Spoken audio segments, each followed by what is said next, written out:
दिल्ली तक आ जाने में, अगर आ जाते हैं अजित पवार दिल्ली तक, दस्तक दे देते हैं, पहुंच जाते हैं अमित शाह से मिलने के लिए, आप इनके साथ गठबंधन कर रहे हैं, लेकिन हुसैन साहब ने इस बात का जिक्र नहीं किया कि जिनके साथ इनका गठबंधन है उसके सर्वे सर्वा बाला साहब ठाकरे ने कांग्रेस को लेकर कभी क्या कहा था।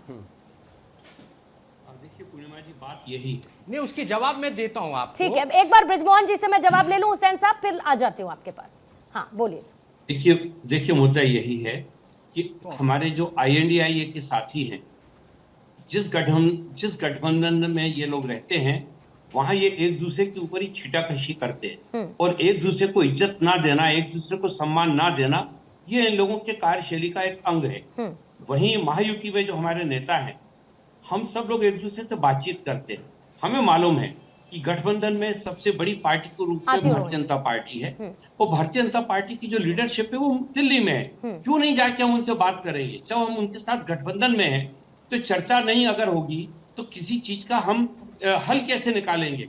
अभी जैसे 106 सीटें ऐसी थी कल जिनपे की बातचीत होना थी, जिसका कि एक अंतिम जिसको रूप देना था। तो वहां अगर तीनों पार्टियों के नेता आपस में बैठ के बातचीत नहीं करेंगे और अगर उसका कोई अंतिम परिणाम नहीं निकालेंगे तो बात कैसे आगे बढ़ेगी?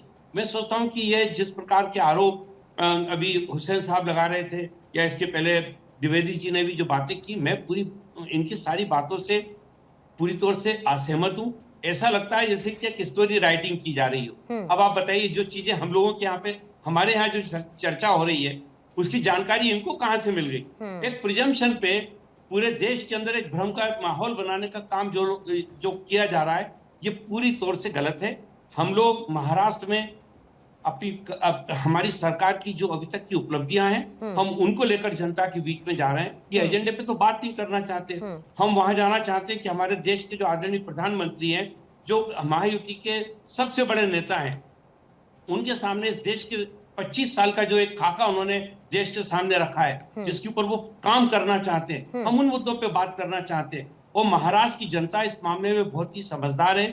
उसे मालूम है कि महाराष्ट्र के विकास के लिए अगर सबसे बेहतर कोई इस समय सरकार हो सकती है तो वो महायुति की ही सरकार हो पाएगी, क्योंकि 4.5 साल अभी आदरणीय नरेंद्र मोदी जी की सरकार दिल्ली में है। अगर महाराष्ट्र का विकास होना है तो दिल्ली की सरकार और राज्य सरकारों के बीच में जब तक सामंजस्य नहीं होगा तब तक महाराष्ट्र किसी भी राज्य का विकास करना बहुत कठिन है और इसको महाराष्ट्र की जनता बेहतर तरीके से जानती है। मुझे लगता है जितनी बातें कह रहे हैं खाली मनगढ़ंत बातें हैं, इसका कोई जनाधार नहीं है। इनको सबसे पहले अपनी तरफ देखना चाहिए। ना इनके पास कोई प्रोग्राम है, ना इनके पास ये मुद्दे हैं कि किन मुद्दों को लेकर ये महाराष्ट्र की जनता से वोट मांगेंगे, ना इनके बीच में आपसी सामंजस्य। आदरणीय संजय राउत साहब प्रतिदिन सुबह 9 बजे उठकर जिस प्रकार से अंदर की झगड़ों की जानकारियां देश को देते हैं, वही इन लोगों के लिए बहुत काफी है। उसी से पता लग जाता है कि इन लोगों के बीच में किस प्रकार का सामंजस्य और किस प्रकार से ये लोग ठीक है, जल्दी से मैं महेश चव्हाण जी से प्रतिक्रिया लेना चाहूंगी। रमनीश जी, आपको भी कोशिश करूंगी पहले सेगमेंट में समय दे पाऊं, लेकिन एक अपडेट इस वक्त देते हुए कि जो बैठक चल रही थी इस वक्त महाराष्ट्र चुनाव को लेकर महायुति की, वो बैठक इस वक्त खत्म हो चुकी है। इस बैठक में महत्वपूर्ण चर्चा चल रही थी और महाराष्ट्र में साझा घोषणा पत्र लाने की तैयारी इस वक्त की जा रही है। शिंदे और अजित पवार से अमित शाह ने भी कह दिया, एक तो बागियों को लेकर कि एक दूसरे के बागियों को टिकट मत देना, यह कह दिया गया है। और एकनाथ शिंदे, अजित पवार इस बैठक में मौजूद थे, देवेंद्र फडणवीस इस बैठक में मौजूद थे और फिलहाल ये बैठक खत्म हो चुकी है। करीब 3 घंटे तक ये बैठक चली है और फिलहाल इस बैठक के खत्म होने की खबर है। अमित शाह ने कह दिया है कि तीनों दल एक साथ चुनाव लड़ेंगे। अब जल्दी से महेश चव्हाण जी, आपके पास आते हुए एक प्रतिक्रिया लेना चाहूंगी, क्योंकि लोकसभा चुनावों में सर अगर मैं आपकी पार्टी का स्पेसिफिकली प्रदर्शन की बात करूं तो बहुत अच्छा रहा था, लेकिन उसके बावजूद विधानसभा चुनावों में 85 बराबरी पर आप लोग पहुंचे। और क्या आप लोगों को नहीं लगा कि कांग्रेस को ज्यादा सीटें देने की जरूरत है, या फिर मैं ये मानूं कि आप क्योंकि वहां क्षेत्रीय दल हैं तो वहां वोटर्स के बीच ये मैसेज नहीं जाना चाहिए कि आपने एक राष्ट्रीय पार्टी के सामने कॉम्प्रोमाइज कर लिया है अपने वोटर्स का, जो आपकी और उनकी विचारधारा है, ये जो मराठी वोट बैंक है उससे कहीं ना कहीं आप कॉम्प्रोमाइज कर लेते अगर कांग्रेस को ज्यादा सीटें दे देते तो? चव्हाण जी। पूर्णिमा जी, देखिए यहाँ पर महायुति मतलब एनडी गठबंधन को अगर 85 सीट मिले तो उतने जैसा उनके जैसा खुश और दूसरी कोई पार्टी नहीं हो सकती। उन्हें अभी जलन हो रही होगी कि वहां पर महाविकास आघाड़ी में 85 की बात हो रही है और अभी यहाँ पर अजित पवार जी के प्रवक्ता है, उन्हें बहुत जलन हो रही होगी, उन्हें लगता होगा कि अरे हमें तो इतर 50 या 60 भी मिलेंगे कि नहीं मालूम नहीं, मुश्किल है। तो हमारे महाविकास आघाड़ी में बहुत अच्छा समन्वय है, बहुत अच्छी तरह से हम लोग मजबूती से एकजुट है। और चर्चाएं बैठ के क्यों होती है कि क्योंकि एक अच्छा निर्णय लिया जाए, जिस निर्णय की वजह से बीजेपी को सरकार से बाहर निकाला जाए। अभी बीजेपी को सरकार से बाहर क्यों निकालना है? क्योंकि बीजेपी राज्य को गलत रास्ते पर ले गई।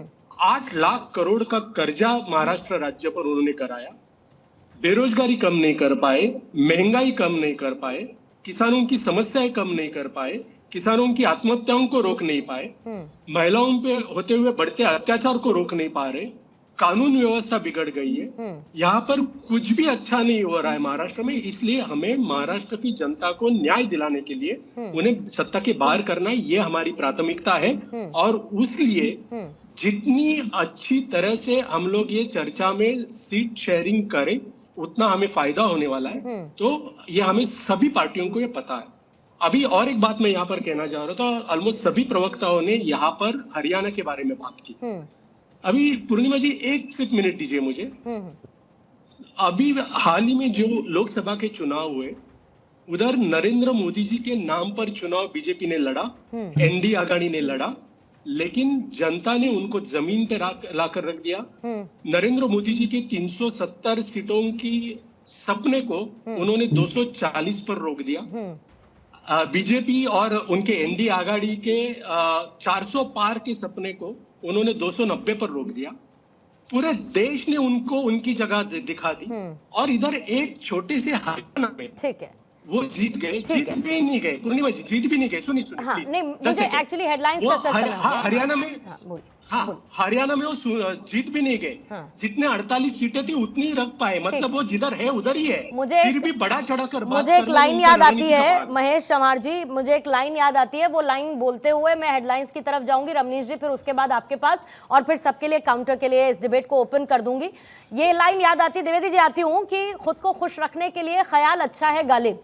ये लाइन इसीलिए इस पर फिट बैठती है क्योंकि आप वहां की बात कर रहे हैं जो तीसरी बार अपने टर्म में सरकार बना चुकी है।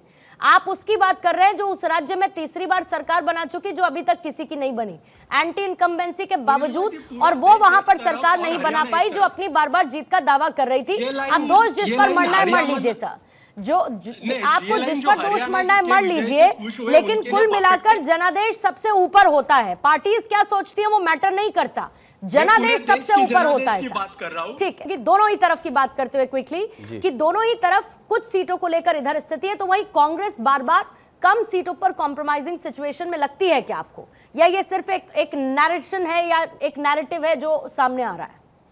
देखिए, सबसे पहली बात है कि सबसे पुरानी पार्टी, एक राष्ट्रीय पार्टी कांग्रेस पार्टी, आप देखिए कि किस तरह के हालात पैदा हो गए हैं आज की कंप्रोमाइज करने की स्थिति में आज है कांग्रेस पार्टी।